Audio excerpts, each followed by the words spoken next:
Hello friends, good morning. నా పేరు doctor Tenneti Jayaraju. గతంలో నేను ఇంచుమించు 70 వీడియోలు చేశాను, యూట్యూబ్లో ఉన్నాయి. ఆ, వివిధ అంశాల మీద నేను డాక్టర్గా, ఐ స్పెషలిస్ట్గా కొన్ని ఆ, విషయాలు, కంటి వైద్యానికి సంబంధించినవి కొన్ని చెప్పాను. అలాగే ఒక సోషల్ యాక్టివిస్ట్గా అనేకమైనటువంటి సామాజిక అంశాల మీద మాట్లాడాను. అందుట్లో రాజకీయ అంశాలు ఉన్నాయి, ఆర్థిక అంశాలు ఉన్నాయి, క్యాస్ట్ సంబంధించినటువంటి విషయాలు కూడా ఉన్నాయి.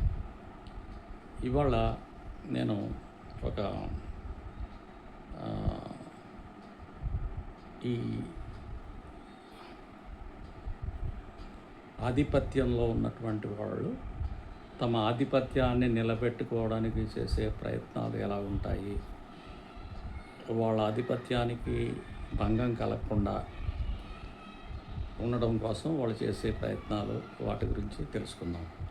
ప్రపంచంలో జరిగే ప్రయత్నాలు, అలాగే దేశంలో జరిగే ప్రయత్నాలు,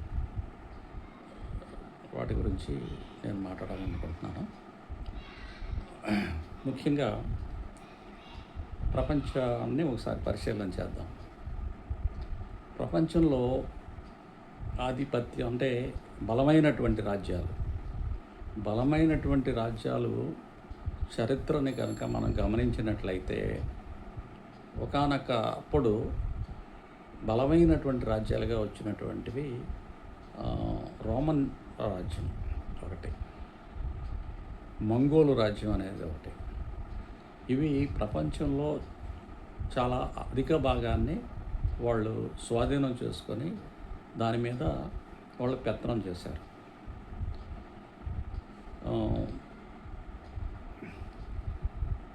అలాగే కొంచెం ఆధునిక యుగంలోకి వస్తున్నట్లయితే అప్పుడు పెత్తనం చేసినప్పటికీ కూడా అవి కొన్నాళ్ళ పాటే నిలబెట్టుకోగలిగారు వాళ్ళు. రోమన్ సామ్రాజ్యం కానివ్వండి, లేదంటే మంగోలియన్ సామ్రాజ్యం కానివ్వండి, లేదంటే గ్రీక్ సామ్రాజ్యం కానివ్వండి, ఇవి కొన్నాళ్ళ పాటు వాటి యొక్క ఆధిపత్యం కొనసాగింది. తర్వాత అవి కాలగర్భంలో కలిసిపోయాయి. ఆ తర్వాత ఈ పారిశ్రామిక విప్లవం వచ్చిన తర్వాత కొన్ని యూరప్ దేశాలు, అవి చాలా బలమైనటువంటి దేశాలుగా పరిశ్రమలను స్థాపించడం ద్వారా బలంగా తయారైనటువంటి దేశాల్లో ప్రధానంగా మనం చెప్పుకోదగినటువంటివి ఇంగ్లండు, ఫ్రాన్సు, స్పెయిన్. ఈ దేశాలు వాళ్ళ యొక్క ప్రభావాన్ని పెంచుకోవడానికి, ప్రభావం అవసరం ఏంటంటే వనరులు, వాళ్ళ యొక్క సంపదను పెంచుకోవడం. ప్రపంచంలో దేశాలు ఎక్కడెక్కడ సంపద ఉంది, ఆ సంపద ఉన్న భూభాగం మీద వాళ్ళ యొక్క పెత్తనం కొనసాగించడం కోసం వాళ్ళు ప్రపంచమంతా ఈ ఓడల మీద తిరిగి ఆ ప్రపంచాన్ని తెలుసుకొని దాని మీద పెత్తనం సాగించారు. అందులో మన దేశాన్ని ఇంగ్లాండు ఎక్కువ భాగం పరిపాలించింది కాబట్టి మనకి ఇంగ్లాండ్ గురించి బాగా తెలుసు. ఫ్రాన్సు కొంత భాగమే పరిపాలించింది.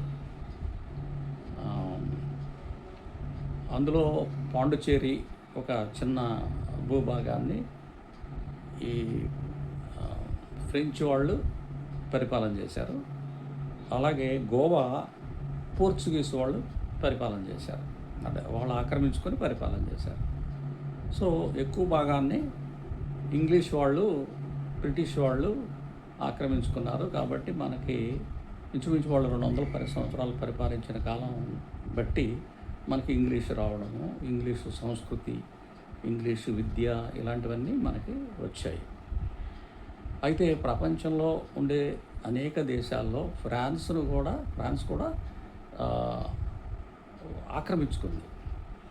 అందులో ముఖ్యంగా ఆఫ్రికా. ఆఫ్రికాలోని చాలా భూభాగాన్ని ఫ్రాన్స్ ఆక్రమించింది. అలాగే సౌత్ ఈస్ట్ ఏషియాలో కొన్ని దేశాలు, వియత్నాము, ఆ, ఇంకా కంబోడియా, ఆ, లావోస్ లాంటి దేశాలను కూడా ఈ ఫ్రాన్స్ ఆక్రమించుకుంది. ఇంకా స్పెయిన్ దగ్గరికి వచ్చేటప్పటికి స్పెయిన్ ఏం చేసింది అని అంటే ఎక్కువ భూభాగాన్ని దక్షిణ అమెరికా, సెంట్రల్ అమెరికా, ఆ, కొంత ఇప్పుడు యునైటెడ్ స్టేట్స్ ఆఫ్ అమెరికా అని చెప్పుకుంటున్నటువంటి ఆ, 50 రాష్ట్రాల్లో ఇంచుమించు 7-8 రాష్ట్రాలు ఆ, ఈ స్పెయిన్ వాళ్ళకి చెందినటువంటివి. అంటే చాలా భూభాగాన్ని స్పెయిన్ వాళ్ళు ఆక్రమించారు. అలాగే యుఎస్ఏలో 3 భాగాల కింద విభజిస్తారు. అవేంటంటే east, mid west, west. East ఏమో ఇంగ్లీష్ వాళ్ళు కాలనీస్ ఏర్పాటు చేసుకున్నారు. అది మనం హిస్టరీలో చదువుతాం కదా, 13 కాలనీస్, 13 కాలనీలు. అవి ఈస్ట్ కోస్ట్లో ఉంటాయి అన్నమాట. దానికి సరిహద్దు ఏంటంటే కాదు, అట్లాంటిక్ మహాసముద్రము, తూర్పున అట్లాంటిక్ మహాసముద్రము, పడమటన అపలేచియన్ మౌంటైన్స్ అనేవి ఉండడం వలన వీళ్ళు ఆ తూర్పు భాగానికే పరిమితమయ్యారు. ఇంకా మధ్య భాగం, దాన్ని మిడ్ వెస్ట్ అంటారు. అందులోనే ఈ మిసిసిపి అనేటటువంటి నది ప్రవహిస్తూ ఉంటుంది. అదంతా బాగా సారవంతమైనటువంటి, వ్యవసాయ పరంగా చూసుకుంటే చాలా సారవంతమైనటువంటి భూమి. ఆ భూమిని ఫ్రాన్స్ వాళ్ళు ఆక్రమించారు. అదేవిధంగా ఫ్రాన్స్ వాళ్ళు కెనడాలో కూడా చాలా భూభాగాన్ని ఆక్రమించారు. ఇవాళ మనకి కెనడాలో ప్రధానమైనటువంటి భాషలు 2 ఉంటాయి. ఒకటి ఫ్రెంచ్, ఇంకోటి ఇంగ్లీష్, 2 ఉంటాయి. ఇంకా పశ్చిమానికి వెళ్తే, అంటే వెస్ట్ కోస్ట్కి వెళ్ళినట్లయితే, వెస్ట్ కోస్ట్ అని ఆక్రమించినటువంటి వాళ్ళు స్పానిష్ వాళ్ళు. ఇవాళ మనం చెప్పుకునే కాలిఫోర్నియా, నివేడా, ఫ్లోరిడా, టెక్సాస్, ఇవన్నీ కూడా స్పానిష్ వాళ్ళు ఆక్రమించుకున్నటువంటి భూభాగం అది. సో ఇలాగా ఈ ప్రపంచంలో ఉండే దేశాలని ఈ యూరప్కి చెందినటువంటి దేశాలు ఆక్రమించుకున్నాయి. అంటే వాటిని వలసల కింద ఏర్పాటు చేసుకున్నాయని మనం చదువుతాం అన్నమాట. సో ఇప్పుడు ఇంగ్లండు, ఫ్రాన్సు, స్పెయిన్ మాత్రమే ఆక్రమించుకుంటే మరి మిగిలిన వాళ్ళ సంగతి ఏంటి? మరి మిగిలిన వాళ్ళు కూడా పారిశ్రామిక విప్లవం వస్తుంది కదా వాళ్ళలో కూడా. అంటే ఫర్ ఎగ్జాంపుల్ జర్మనీ, ఇటలీ, అవి కూడా పారిశ్రామికంగా అభివృద్ధి చెందాయి తర్వాత కాలంలో.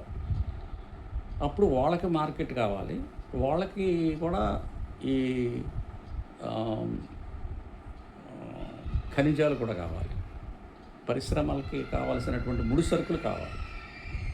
ఈ ముడి సరుకులు కోసం వాళ్ళకి భూములు కావాలి.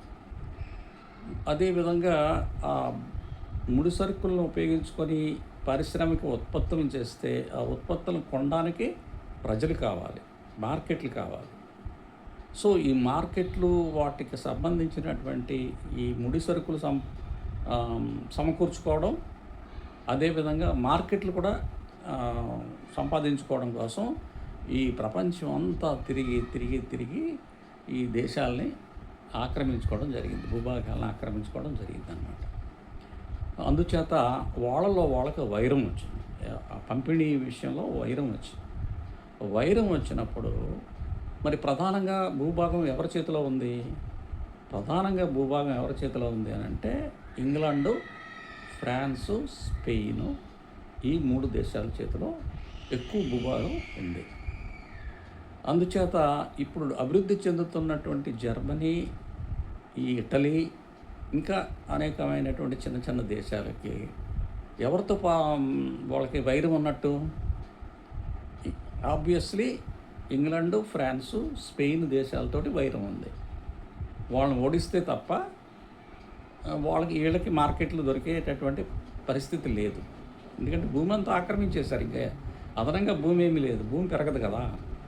అందుచేత ఈ భూమి కోసం, ఈ వనరుల కోసం, ఖనిజాల కోసం, ఈ ముడి సరుకుల కోసం, అదేవిధంగా మార్కెట్ల కోసం పోరాటాలు జరిగాయి అన్నమాట. వాటినే మనం ప్రపంచ యుద్ధాలని పేరు వచ్చింది.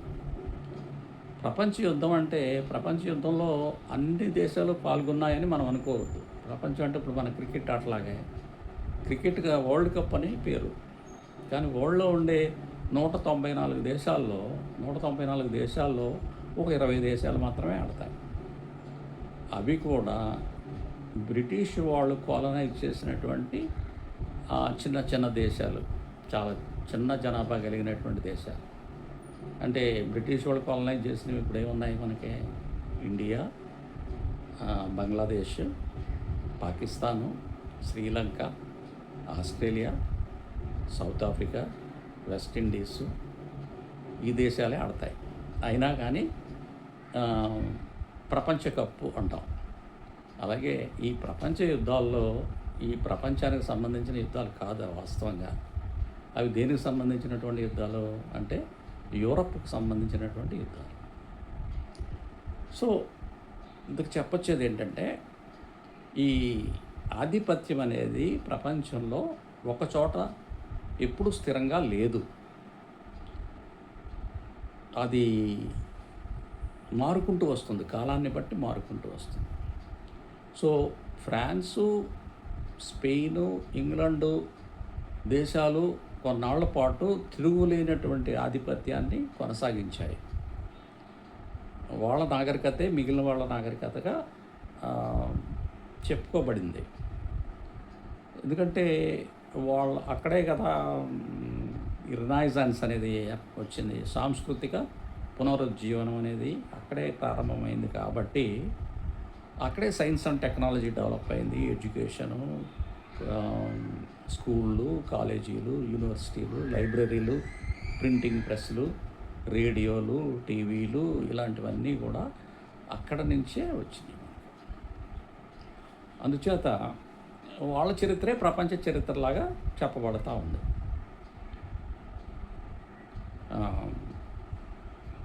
సో వాళ్ళిద్దరూ ఈ 2 గ్రూపులు లేకపోతే ముఠాలు అనవచ్చు. ఈ 2 ముఠాలు కొట్టుకోవడం వలన వాళ్ళు నాశనం అయ్యారు. వాళ్ళతో పాటు వాళ్ళ వలసలుగా ఏర్పాటు చేసుకున్నటువంటి దేశాల్లో ఉండే ప్రజలను కూడా యుద్ధాల్లోకి లాగారు. అంటే ఫర్ ఎగ్జాంపుల్ ఇంగ్లాండ్ యుద్ధం చేస్తుంది అనుకోండి. ఇంగ్లాండ్ యుద్ధం చేస్తుంటే ఇండియా ఆటోమేటిక్గా యుద్ధం చేస్తున్నట్టే. అంటే ఇండియాలో ఉండే సైనికులను అది వాడుకుంటుంది. ఇండియాలో ఉండే సైనికుల్ని అన్ని చోట్లకి తీసుకెళ్ళి వాళ్ళతో యుద్ధం చేపిస్తుంది. అలాగే ఫ్రాన్స్ వాళ్ళు యుద్ధం చేస్తున్నారంటే ఆ ఫ్రెంచ్ కాలనీస్లో ఉన్న వాళ్ళ ఉపయోగించుకొని వాళ్ళని సైనికులుగా పెట్టుకొని యుద్ధం చేస్తుంది అన్నమాట. సో అదే పద్ధతిలో వీళ్ళందరూ మొత్తం మీద ఎంతో కొంత యుద్ధ రంగంలోకి వెళ్ళారు. అలాగే భారతీయులు సైనికులు అనేక దేశాల్లో యుద్ధాలు చేయడం వల్ల వీళ్ళకి ప్రపంచ జ్ఞానం వచ్చింది. కొంతమంది చనిపోయారు. చనిపోయినప్పటికీ మిగిలిన వాళ్ళు ఉంటారు కదా, వాళ్ళకి ప్రపంచం గురించి తెలిసింది, ప్రపంచ దేశాల గురించి, వాళ్ళ సంస్కృతి గురించి, ఆ భాషల గురించి తెలిసింది. కొంతమంది అక్కడే స్థిరపడడం కూడా జరిగింది. ఇలాగా ఈ ప్రపంచీకరణ జరుగుతూ వచ్చింది. తర్వాత కాలంలో ఈ 2 గ్రూపులు కొట్టుకున్నప్పుడు ఏ గ్రూప్ గెలిచినా ఏ గ్రూప్ ఓడినా, అంటే మనకు తెలిసినటువంటిది ఏంటంటే ఇంగ్లాండ్కి సంబంధించినటువంటి గ్రూపు గెలిచింది. ఇంగ్లాండ్ గ్రూప్లో ఎవరెవరు ఉన్నారు? ఇంగ్లాండు, ఫ్రాన్సు, అమెరికా, యుఎస్ఏ, ఈ ప్రధానమైనటువంటి భాగస్వాములు. ఎందుకంటే యుఎస్ఏని కాలనైజ్ చేసిన వాళ్ళు ప్రధానంగా ఇంగ్లీష్ వాళ్ళే కదా. అందుచేత వీళ్ళ తాలూకు ఈ వారసత్వం అక్కడ ఉంది. ఇంగ్లాండ్లో ఉండే వాళ్ళంతా వారసత్వం, అమెరికాలో ఉండే వాళ్ళ వారసత్వం అంతా ఇంగ్లీష్ వాళ్ళదే ఎక్కువ. మిగిలిన కాలంలో తర్వాత ఇతర దేశాల వాళ్ళు వెళ్ళినా ప్రధానమైనటువంటిది వారసత్వం ఇంగ్లాండ్ వాళ్ళది. అందుకనే అమెరికాలో ఇంగ్లీష్ భాష ఉంది, వాళ్ళ సంస్కృతే నడుస్తుంది అమెరికాలో. ఓకే, అప్పుడు ఈ ఇంగ్లాండ్ పేరుకి గెలిచినప్పటికీ కూడా అది కూడా నాశనం అయ్యింది. ఫ్రాన్స్ గెలిచినప్పటికి కూడా అది కూడా నాశనం అయ్యింది. ఇది మనం బాగా గుర్తుపెట్టుకోవాల్సినటువంటి విషయం. జర్మనీ, ఇటలీ, ఈ జపాన్లు ఎలాగో నాశనం అయినాయి, ఎందుకంటే ఓడిపోయినాయి కదా. ఓడిపోయిన దేశాలు ఎలాగో నాశనం అయినాయి, గెలిచిన దేశాలు కూడా నాశనం అయ్యాయి అనేటటువంటి విషయాన్ని మనం గుర్తుపెట్టుకోవాలి. మరి తర్వాత ఏం జరిగింది? ఈ నాశనమైన క్రమంలో ఏం జరిగిందంటే వలసలకి స్వాతంత్రాలు ఇచ్చుకుంటూ వెళ్ళారు. వలసలకు స్వాతంత్రాలు రావడంలో ప్రపంచాన్ని పరిపాలిస్తున్నటువంటి ఈ దేశాలు అవే సంక్షోభంలో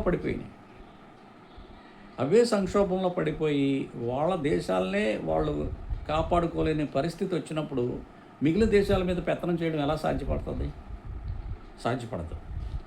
ఆ కారణం చేత అక్కడ పార్లమెంటరీ ప్రజాస్వామ్యం ఉంది కాబట్టి, అమెరికాలో, ఫ్రాన్స్లో, ఈ స్పెయిన్లో ఇక్కడ ప్రజాస్వామిక వ్యవస్థలు ఉన్నాయి కాబట్టి, ఆ ప్రజాస్వామ్యంలో ఉండే అపోజిషన్ పార్టీ వాళ్ళు, ఫర్ ఎగ్జాంపుల్ తెలంగాణ, ప్రత్యేక తెలంగాణ ఉద్యమం జరుగుతుంది అనుకోండి. ప్రత్యేక తెలంగాణ ఉద్యమం జరుగుతున్నప్పుడు పాలనలో ఉన్నటువంటి కాంగ్రెస్ పార్టీ, అపోజిషన్లో ఉన్నటువంటి బీజేపీ, ఈ రెండు పార్టీలు ఉన్నాయి కదా. సో బీజేపీ తన యొక్క ఇంపార్టెన్స్ని పెంచుకోవడానికి, తన ఓటింగ్ శాతాన్ని పెంచుకోవడానికి ఏం చెప్తుంది? మేము గెలిస్తే మీకు తెలంగాణ స్టేట్ని ఇస్తామని చెప్తుంది. కాంగ్రెస్ వాళ్ళేమో పరిపాలనలో ఉన్నారు కాబట్టి ఇవ్వాలా వద్దా అని అది అటు ఇటు ఊగిసలాడుతూ ఉంటుంది.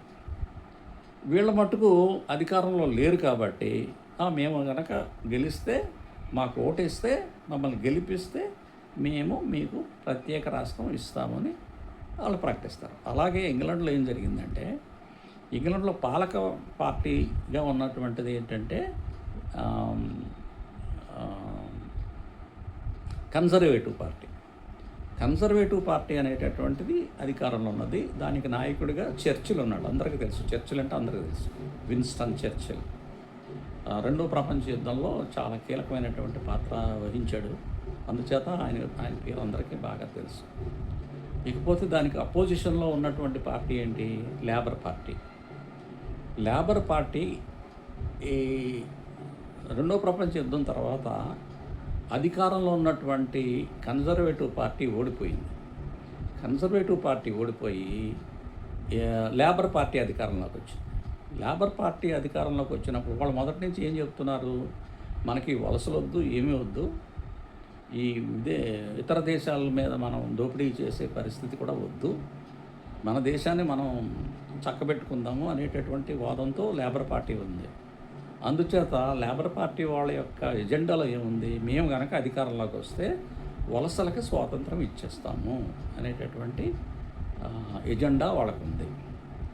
సో ఎప్పుడైతే ఆ లేబర్ పార్టీ అధికారంలోకి వచ్చిందో వాళ్ళు ఏం చేశారంటే ఒకటొకటి ఈ ఇంగ్లాండ్కి వలస దేశాలుగా ఉన్నటువంటి ఇండియాని పార్టిషన్ చేయడం వల్ల పాకిస్తాన్ ఏర్పడింది. India plus Pakistan, Sri Lanka, Malaysia, south Africa, ఇలాగ ఉన్న దేశాల్లో ఒకటొకటికి నెమ్మదిగా స్వాతంత్రం ఇచ్చుకుంటూ వెళ్ళారు. ఇక్కడ ఇంకా ఇంపార్టెంట్ పాయింట్ ఏంటంటే ఇంగ్లాండు బలహీనపడిపోయింది, ఫ్రాన్స్ బలహీనపడిపోయింది. మరి ఎవరు బలపడ్డారు అని అంటే అమెరికా బలపడింది. అమెరికా పెట్టుబడిదారీ దేశం. సో అమెరికా పెట్టుబడిదారీ దేశం కాబట్టి వాళ్ళకి పెట్టుబడులు ప్రధానం. లాభాలను ఆశించి పెట్టుబడులు పెడతారు ఎవరైనా. సో వాళ్ళకి లాభాలు కావాలి. ముఖ్యంగా అది ఎందుకు బలపడిందంటే అమెరికా దేశం బాగా బలపడడానికి కొన్ని కారణాలు ఉన్నాయి. ఆ కారణాలు ఏంటంటే మొట్టమొదటగా యుద్ధం వాళ్ళ దేశంలో జరగలేదు. ఈ మొదటి ప్రపంచ యుద్ధం కానీ, రెండో ప్రపంచ యుద్ధం కానీ అమెరికా భూభాగం మీద జరగలేదు. కాబట్టి అమెరికాకు వచ్చిన నష్టం ఏమీ లేదు. రెండోది, ఈ యుద్ధం చేసుకుంటున్నటువంటి దేశాలు ఉన్నాయి కదా, అంటే ఇంగ్లాండ్కి, ఫ్రాన్స్కి కావలసినటువంటి యుద్ధంలో ఉన్నప్పుడు మరి చాలా ఉత్పత్తులు ఆగిపోతాయి.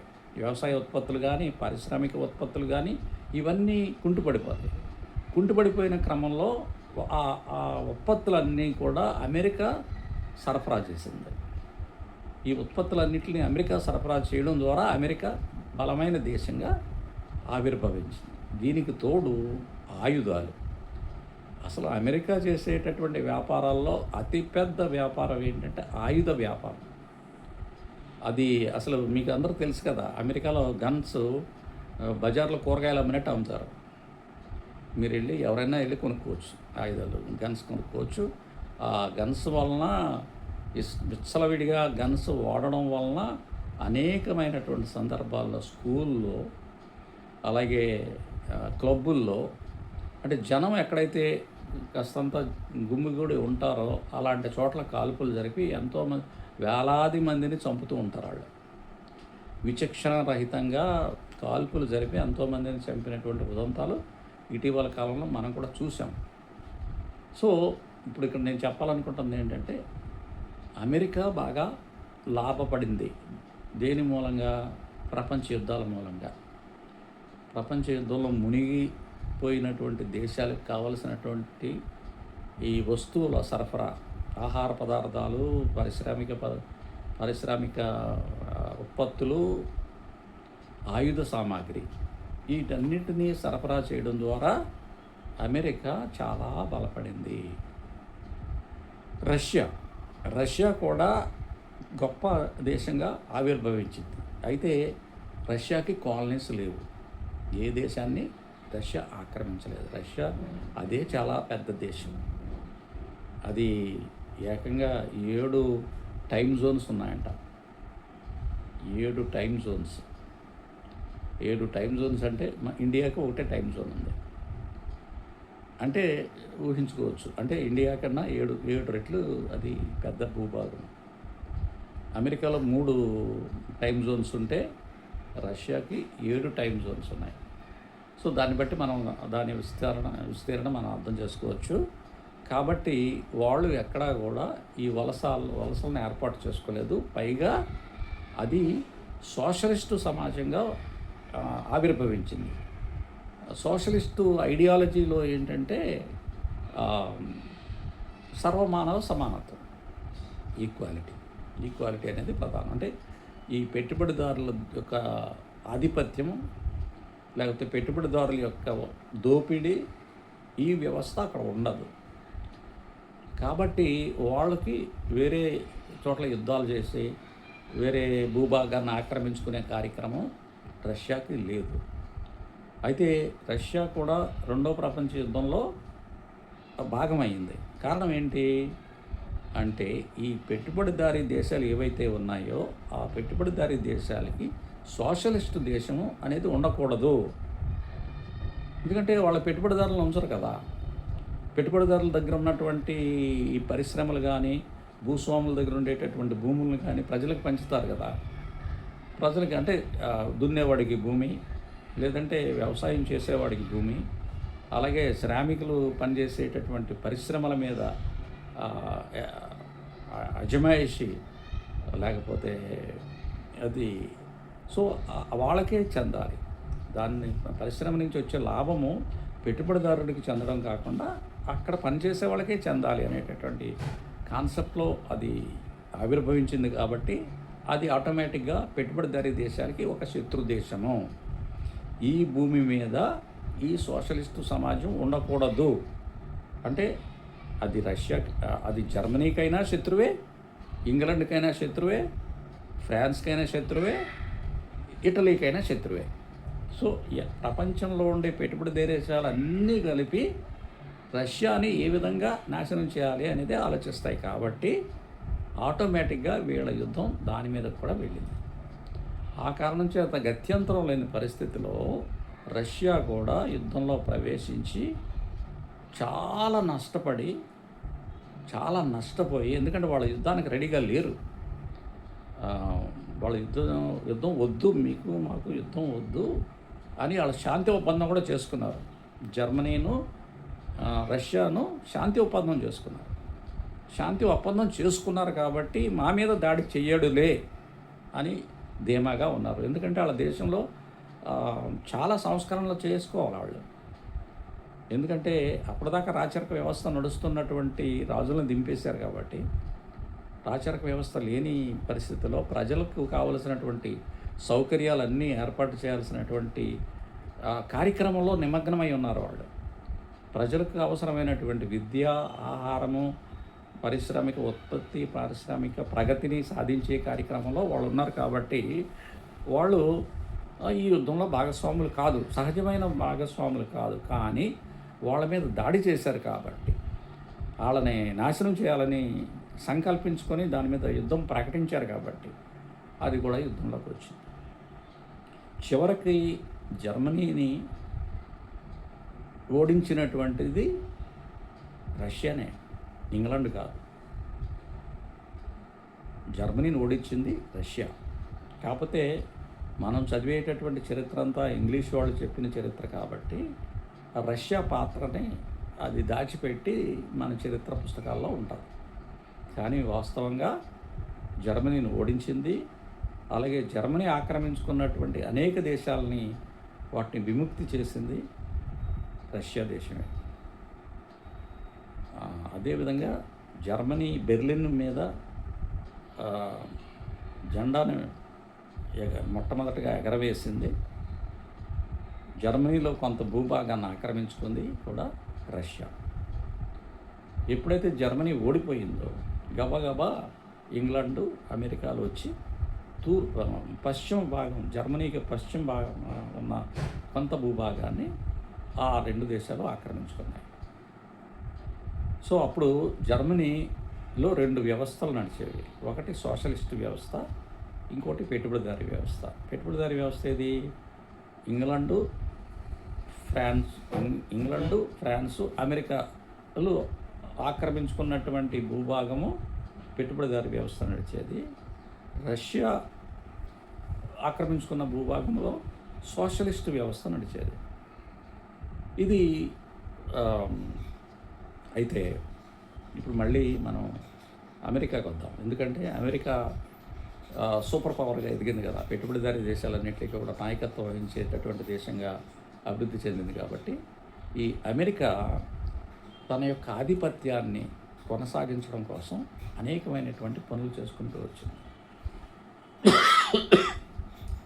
ముఖ్యంగా అమెరికాకి సరిహద్దు సమస్య లేదు. అంటే ఇప్పుడు మనకి ఇండియా ఉందనుకోండి, ఇండియా అంటే పాకిస్తాన్తో మనకి వైరం ఉంది, చైనాతో వైరం ఉంది. సరిహద్దు దేశాలు కాబట్టి ఏదో భూభాగం మీద కొంత విభేదాలు ఉంటాయి. ఎందుకంటే ఈ రెండు వలస దేశాలే కదా. రెండు వలస దేశాలు అయినప్పుడు వాటి సమస్యను సామరస్యంగా ఎవరు పరిష్కరించాలి? బ్రిటిష్ వాళ్ళు పరిష్కరించాలి. వాళ్ళు హడావుడిగా మూటములు సర్దుకుని వెళ్ళిపోయారు కాబట్టి, వీళ్ళ సమస్యను పరిష్కరించకుండా వెళ్ళిపోయారు కాబట్టి ఈ సమస్యగానే మిగిలిపోయింది. ఆ సమస్యను పరిష్కరించుకోవడంలో మన వాళ్ళు తరమొకలై కొట్టుకుంటూ ఉన్నారు. సరే, ఇప్పుడు ఇండియా పాకిస్తాన్కి సంబంధించిన విషయం కానీ, ఇండియా చైనాకి సంబంధించిన విషయం కానీ నేను మాట్లాడట్లేదు. నేను మాట్లాడేది ఏంటంటే అమెరికా తన యొక్క ప్రభావాన్ని, లేకపోతే తన ఆధిపత్యాన్ని, తన యొక్క దోపిడీని కొనసాగించడానికి ఏం చేస్తుంది అని అంటే, ఒకటి ఈ మూడో ప్రపంచంలో ఉండేటటువంటి దేశాల్లో ఉండే మేధావి వర్గాన్ని అంతనే కూడా ఆకర్షించుకుంటుంది. దాన్ని మనం బ్రెయిన్ అంటున్నాం. భారతదేశంలో ఉండేటటువంటి మేధావులు అందరూ ఎక్కడున్నారు? అమెరికాలో ఉన్నారు. ఇవాళ ఎందుకు ఉన్నారు అమెరికాలో? ఎందుకంటే వాళ్ళకి ఎక్కువ జీతాలు ఇస్తుంది కాబట్టి, వాళ్ళకి పౌరసత్వం ఇస్తుంది కాబట్టి వీళ్ళందరూ అక్కడికి పోతున్నారు. అది ఇండియా నుంచి వెళ్తున్నారు, పాకిస్తాన్ నుంచి వెళ్తున్నారు, చైనా నుంచి వెళ్తున్నారు, ఆ, ఇంకా థర్డ్ వరల్డ్ కంట్రీస్, అన్ని థర్డ్ వరల్డ్ కంట్రీస్ నుంచి కూడా అమెరికాకి వెళ్ళి, ఈ మేధావి వర్గం అమెరికాకి వెళ్ళి అక్కడ ఆ దేశానికి సేవ చేస్తున్నారు. దాని మూలంగా ఏమైంది, అమెరికా చాలా మరింతగా అభివృద్ధి చెందింది. అమెరికా మరింతగా అభివృద్ధి చెంది అది దేని మీద ఫోకస్ పెడతా ఉంది, దాని ఫోకస్ అంతా కూడా ప్రపంచం మీద నా పెత్తనం ఎలా కొనసాగించాలి, ప్రపంచ దేశాల్లో ఉండేటటువంటి ఈ ముడి సరుకులు, ఆహార పదార్థాలు కానీ, లేకపోతే భూమిలో ఉండేటటువంటి నిక్షేపాలు, బంగారము, వజ్రాలు, ఐరను, మ్యాంగనీసు, అల్యూమినియము, యురేనియము, ఇలాంటి విలువైనటువంటి ఈ వీటిని ఆ, పొందడం కోసం అది పెత్తనం కొనసాగిస్తుంది. ఎంత పెత్తనం కొనసాగిస్తుందనంటే, ప్రపంచంలో అమెరికా 800 మిలిటరీ క్యాంపుల్ని, బేసుల్ని పెట్టుకుంది. అంటే ఈ ప్రపంచంలో ఏ మారుమూలనైనా ఒక 5 నిమిషాల్లో యుద్ధం ప్రారంభించగలిగే సామర్థ్యం అమెరికా పెట్టుకుంది, తన దగ్గర పెట్టుకుంది. అందులో ముఖ్యంగా అది పెట్టుకున్న బేస్లు ఎక్కడెక్కడ ఉన్నాయనంటే, రెండవ ప్రపంచ యుద్ధంలో ఓడిపోయినటువంటి దేశాలని బేసులుగా పెట్టుకుంది. ఏమిటవి ఓడిపోయిన దేశాలు? జర్మనీలో చాలా బేసులు ఉన్నాయి. జర్మనీ వ్యవస్థని, రాజకీయ వ్యవస్థని పూర్తిగా కంట్రోల్ చేసేది అమెరికా. అలాగే జపాను ఆర్థిక వ్యవస్థని కంట్రోల్ చేసేది కూడా అమెరికానే. జపాన్లో కూడా చాలా మిలిటరీ బేసులు పెట్టుకుంది. అలాగే మరి మిడిల్ ఈస్ట్ అంటున్నాం కదా, ఈ అరేబియా దేశాలు ఉన్నాయి. మిడిల్ ఈస్ట్ అంటున్నాం కదా, అంటే ఏంటి? Saudi Arabia, Kuwait, Iran, Iraq, Libya, తర్వాత యుఏఈ అంటే ఈ దుబాయ్, ఇంకా చాలా దేశాలు ఉన్నాయి. ఆ దేశాలన్నింటిలోనూ ఆయిల్ నిక్షేపాలు పుష్కలంగా ఉన్నాయి. ప్రపంచంలో ఉండే ఆయిల్ నిక్షేపాలు చాలా ఎక్కువ ఉండడం వలన వాటిని తీసే పరిజ్ఞానం, టెక్నాలజీ, నాలెడ్జ్ వాళ్ళకి లేకపోవడం చేత వాళ్ళందరూ అమెరికా మీద ఆధారపడుతున్నారు. అమెరికా వాళ్ళకి ఏం చెప్తుంది, ఈ నిక్షేపాలను మేము తీస్తాము, మేము పట్టుకెళ్తాము, మీకు కొంత ఇస్తాం. ఎందుకంటే మీకు మీరుగా తీసుకోలేరు కదా, ఆ ఆయిల్ని మీకు మీరుగా తవ్వి తీయలేరు కదా, కాబట్టి అవి మేము మీకు తీసిపెట్టినందుకు గాను మేము మెయిన్ షేర్ తీసుకొని మీకు కొంత షేర్ ఇస్తాం అనేటటువంటి ఒప్పందం ఒకటి. రెండోది ఏంటి, మరి ఎక్కడైతే సంపద ఉందో అక్కడ రక్షణ కూడా అవసరం అవుతుంది.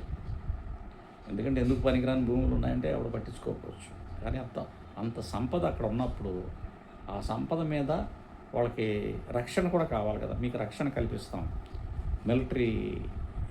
మా మిలిటరీ మిమ్మల్ని కాపాడుతుంది అని ఒప్పందాలు చేసుకుంది. ఓకే, అలాగే ఇంకో ఒప్పందం కూడా ఉంది, సైనిక ఒప్పందం. ఇంకోటి ఏంటంటే నాటో అనేటటువంటి ఒక సైనిక ఒప్పందం చేసింది. ఎందుకు చేసింది?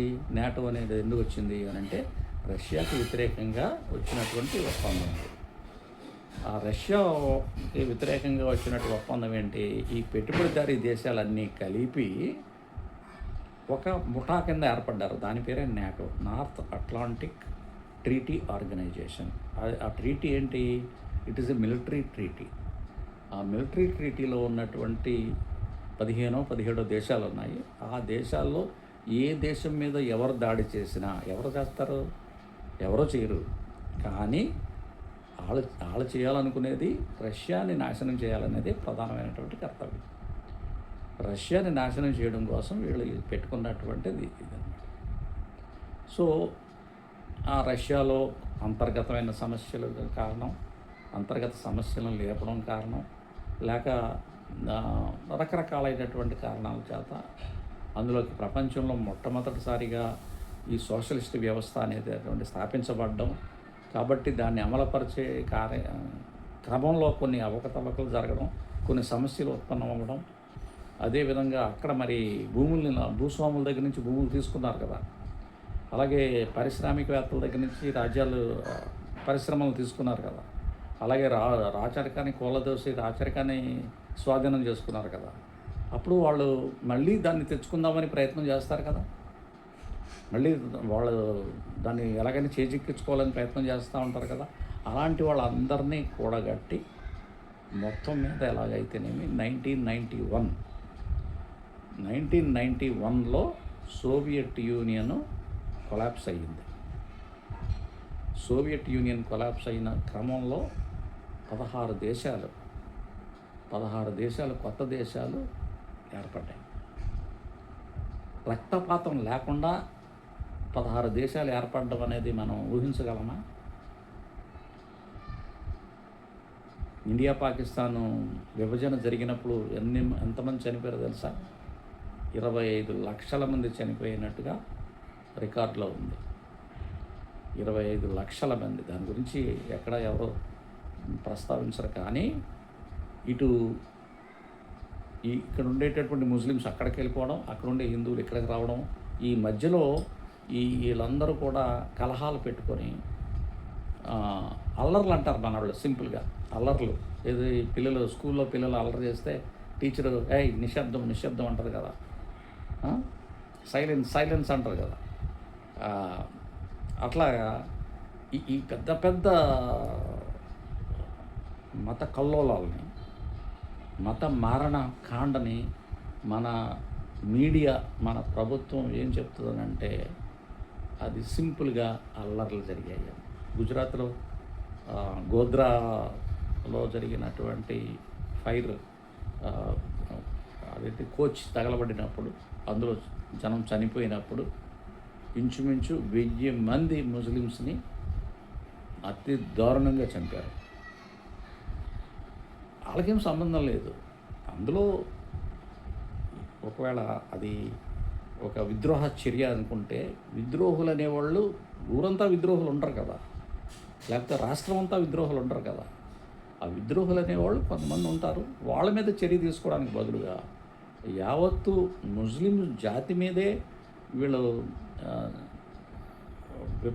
ఒక రకమైనటువంటి భయోత్పాదం సృష్టించి కనిపించినటువంటి వాళ్ళందరినీ చంపేసి ఇలాంటివన్నీ చేస్తే అక్కడ ఉండేటటువంటి ప్రభుత్వం, అప్పుడు మోడీ గారి ప్రభుత్వమే ఉంది, ఆ మోడీ గారి ప్రభుత్వం వాళ్ళ మీద చర్యలు, ఈ శాంతి భద్రతలను నెలకొల్పడానికి ఏ విధంగానూ ప్రయత్నించకపోగా దాన్ని కొనసాగించేటట్టుగా ప్రోత్సహించాడు. ఇది హిస్టరీ. అది ఎవరు అవునన్నా కాదన్నా అది హిస్టరీ. ఇది సో అలాగా ఈ అమెరికా తన యొక్క ప్రభావాన్ని, దాని యొక్క ఆధిపత్యాన్ని కొనసాగించడం కోసం యావత్తు ప్రపంచం మీద అనేకమైనటువంటి యుద్ధాలు చేస్తూ ఉంది. ఎన్నెన్ని యుద్ధాలు చేస్తూ ఉందంటే, ఒకటి వాళ్ళకు అనుకూలమైనటువంటి ప్రభుత్వాలను పెట్టడం. అంటే మరి అక్కడ సంపదను దోచుకోవాలని అనుకుంటే, ఒక దేశంలో సంపదను దోచుకోవాలంటే వాళ్ళకి అనుకూలమైన ప్రభుత్వం వస్తేనే కదా అది దోచుకోవడం సాధ్యపడుతుంది. అంటే ఫర్ ఎగ్జాంపుల్ ఇప్పుడు అదానీ, అంబానీ వీళ్ళందరూ గ్రో అవుతున్నారంటే బీజేపీ గవర్నమెంట్లోనే ఉంది కదా బాగా గ్రోత్ వస్తూ ఉంది.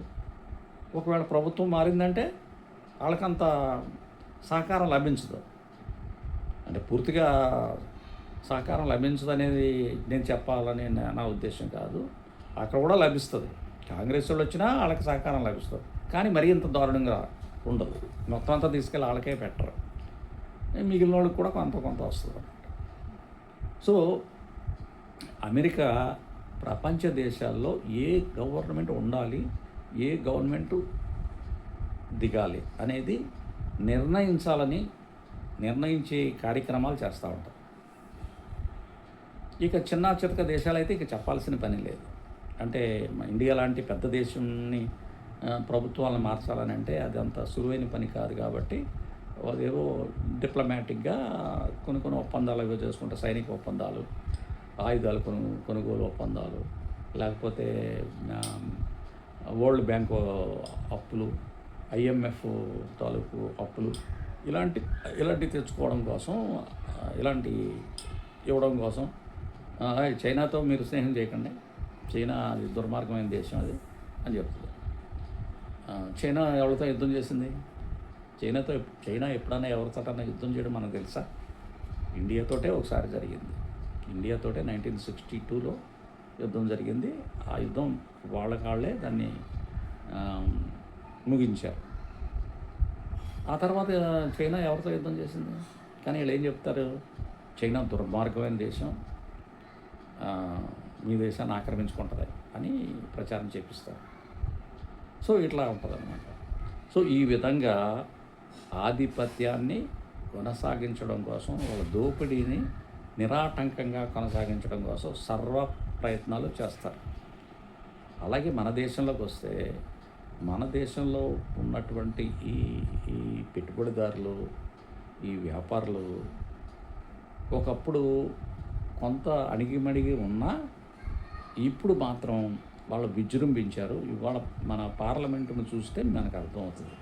పార్లమెంటు మెంబర్స్ అందరూ కూడా ఈ దేశంలో ఎవరైనా పోటీ చేసి పార్లమెంటుకి ఎన్నిక కావచ్చు, అలాగే రాష్ట్ర అసెంబ్లీకి ఎన్నిక కావచ్చు. కానీ సామాన్య మానవుడు, విద్యావేత్తలు ఎవరన్నా ఉన్నారా? ఎవరు లేరు. ఉన్నవాళ్ళంతా కోటీశ్వర్లే, వ్యాపారులే. 100 కోట్లు, 1000 కోట్లు, ఇంకా అంతకన్నా ఎక్కువ కోట్లు కూడబెట్టినటువంటి వాళ్ళే, బ్యాంకులను దోచుకున్నటువంటి వాళ్ళే ఈ అక్రమాలు, హత్యలు, కేసులు ఉన్నటువంటి వాళ్ళే ఆ పార్లమెంట్లో కూర్చున్నారు. అంటే మనకి ఏం మనకి కార్ల్ మార్క్స్ ఒక చిన్న పుస్తకం రాశాడు. దాని పేరు కమ్యూనిస్ట్ మేనిఫెస్టో అనే పుస్తకం. అందులో ఒక మాట ఉంది. అదేంటి? ఆధునిక ప్రభుత్వం పెట్టుబడిదారుల సమిష్టి వ్యవహారాలను చక్కబెట్టే కమిటీ అంటాడు. ఇప్పుడు మనం కళ్ళారా చూస్తున్నాం కదా, పెట్టుబడిదారుల వ్యవహారాలు చక్కబెడుతుందా, ప్రజల సమస్యలను చక్కబెడుతుందా ఈ ప్రభుత్వం? అదానికి ఏమి కాంట్రాక్ట్లు ఇవ్వాలి, ఏ దేశంలో కాంట్రాక్ట్లు ఇవ్వాలి, ఏ విమానాశ్రయం వాళ్ళకి కట్టబెట్టాలి, ఏ సీపోర్ట్ వాళ్ళకి ఇవ్వాలి, ఏ బ్యాంకుల నుంచి డబ్బుని దోచుకోవాలి, ఇవే కదా చేస్తున్నటువంటి పనులు. సో వాళ్ళ యొక్క ఆధిపత్యాన్ని కొనసాగించుకోవడం కోసం రాజకీయ పార్టీలకి పెట్టుబడులు పెడతారు, వాళ్ళే పాల్గొంటారు అందులో. మనకు తెలుసు కదా, పార్టీలకి వచ్చినటువంటి పార్టీ ఫండ్ అని పేరు చెప్తారు కదా, ఆ పార్టీ ఫండ్ ఎవరికి ఎంత వెళ్ళిందో ఇటీవల కాలంలో సుప్రీంకోర్టుకి నివేదిక ఇవ్వమంటే మేము ఇవ్వము అని చెప్పారు. మొదట్లో ఇవ్వమంటే ఎందుకు ఇవ్వరు? ఇది ప్రజాస్వామిక దేశం. ప్రజాస్వామిక దేశంలో రహస్యాలు ఏముంటాయి? రహస్యం ఉండడానికి వీలేదు. రహస్యంగా మీరు మీ పార్టీకి డబ్బుని కూడబెట్టేసుకుంటే, మీ ఇష్టానుసారంగా కూడబెట్టుకుని వాళ్ళకి కావలసినటువంటి కాంట్రాక్ట్లు ఇచ్చి, వాళ్ళకి కావలసినటువంటి పరిశ్రమలు ఇచ్చి, వాళ్ళకి కావలసినటువంటి సౌకర్యాలన్నీ కల్పిస్తూ ఉంటే చూస్తూ ఊరుకుంటామా అని సుప్రీంకోర్టు అడిగితే అప్పుడు బయటపెట్టారు. సో ఈ విధంగా ఈ యొక్క ఆధిపత్య వర్గాలు ఏవైతే ఉన్నాయో, దోపిడీ వర్గాలు ఏవైతే ఉన్నాయో, అవి తమ యొక్క దోపిడీని కొనసాగించుకోవడానికి, ఆధిపత్యాన్ని కొనసాగించుకోవడానికి ఈ అనేకమైనటువంటి ప్రయత్నాలు చేస్తారు. అనేకమైనటువంటి ప్రయత్నాలు చేస్తున్నారు, మన కళ్ళ ముందు మనం చూస్తున్నాం. ఇక పేరుకు ప్రజాస్వామ్యం అన్న ఎవరు ఎన్నిక కాబడతారో మనకు తెలుసు, ఎందుకు ఎన్నిక కాబడతారో కూడా తెలుసు. ఓటును కొంటారు, లేదంటే బ్యాలెట్ బాక్సుల్ని దాచేస్తారు, లేదంటే బ్యాలెట్ బాక్సుల్ని ఓటు ట్యాంపరింగ్ అంటున్నారు కదా, అవన్నీ వేరే టాపిక్లో నేను మాట్లాడతాను. సో ఇది ఈ ఆధిపత్య వర్గాలు చేసేటటువంటి బ్రాడ్గా ప్రపంచవ్యాప్తంగా ఏ విధంగా చేస్తారు అనేది, అలాగే మన దేశంలో కూడా ఎలా చేస్తారనే దాన్ని చెప్పాలని నా ఉద్దేశం. బహుశా మీకు కొంత క్లారిటీ వచ్చిందని నేను అనుకుంటున్నాను. ఇంకా తర్వాత కొన్ని వీడియోలు కూడా చేస్తాను, ఇంకా కొంత క్లారిటీ ఇవ్వడం కోసం కొంత చేస్తాను. ధన్యవాదాలు.